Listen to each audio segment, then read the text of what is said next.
تحياتي والسلام عليكم. تو مش يشوفوا يا سلباجي دليل قاطع اخر كيفاش موارد الدولة مش قاعدة تمشي للشعب التونسي، تمشي على اليمين وعلى اليسار، تمشي للناس المركنتية باش يزيدوا يوليوا مركنتية، وتمشي للكوارجية وتمشي للطبة والمحامين وتمشي للأحباب وتمشي للصحاب. وعامة الشعب التونسي ياكل في العصا وياكل في المصبط تو عنده 60 سنة. بعد تشكي وتبكي وتحل فمك في التلفزة وتقول الفلفل ولا ب 3000 و 4000. اي برا نراو علاش الفلفل ولا غير الفلفل ساعات يغلى وساعات المواطن القليل ما يقدرش ياخذه. نبيل معلول يخلص ب 3 ملايين و200. تعرفوا انت نبيل معلول تعرف؟ كي نعملوها ثورة هذاك عامل بشركة فوسفات قفص، عامل بشركة فوسفات قفص. كي نعملوها ثورة فلان وفلتان في تونس يخدموا. انا نشوف فيهم في الكرة، انا نشوف فيهم في الارجنتين، يمشي يصيف في الارجنتين. اللي هنا كي تهبط لي لهنا البلديه اللي فيها 134 الف ساكن، قداش باش تصب لها الدوله؟ حساب البلديه اون برانسيب تصب لها 4 مليارات كل عام هكا، ولا تجينا في 180 مليون.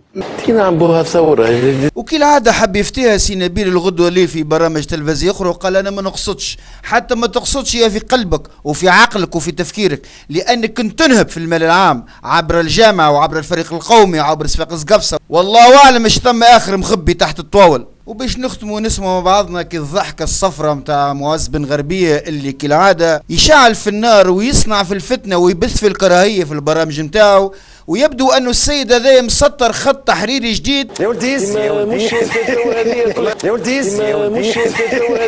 يا توانسه مش تشوفوا منه العجائب السبعه والايام بيننا. في عوض اللي يوقف نبيل معلول على حد ويقول له تو تعتذر مباشره امام الجمهور، مش يقوم يرسل له الضحكات الصفراء وكتمهتيك. على كل حال التوانسه فاهمينك يا معز بن الغربيه، والحساب سوف يكون يوما ما ان شاء الله. وهذه نتيجة سياستكم يا باجي يا قائد يا السبسي من أيامات بورقيبة وأيامات بن علي، لا ثم عدالة الاجتماعية ولا هم يحزنون. والشهادة اللي سمعتوها هي من ولد الجنوب، واضحة وقدمتها التلفزة التونسية تلفزة تونس 7. يعني بكل وضوح ثم ناس ما عندها حتى علاقة بشركة فوسفات قفصة وتقبض في الملايين، وكرر هالعدد مع المئات أو ربما الآلاف، وبعد تقول الفلفل غلاء والبصل غلاء والبطاطا غلات، وهيك ما صارش وكما ثماش. المشاكل اللي عملتوها للمواطن التونسي طيلة 60 سنة تحبوا تلصقوها في حكومة علي العريض والجبالي، اما ما كمش قاعدين تحكيوا على السرقة والنهبة وعلى الدمار اللي خليتوه في البلاد وعلى ميزانية الدولة المنهوبة اللي تقريب ميزانية ونص ما قيناهاش من عهد بن علي، تقريب فوق 40 ألف مليار. هذا ما عندوش تأثير على البطاطا وعلى البصل اللي طول الوقت تغنشقوا بيه انت وحمل الهمامي والرحوي، وتقولوا البلاد داخلة في حيط، البلاد داخلة في حيط، والله ما داخلين في حيط كان انتوما.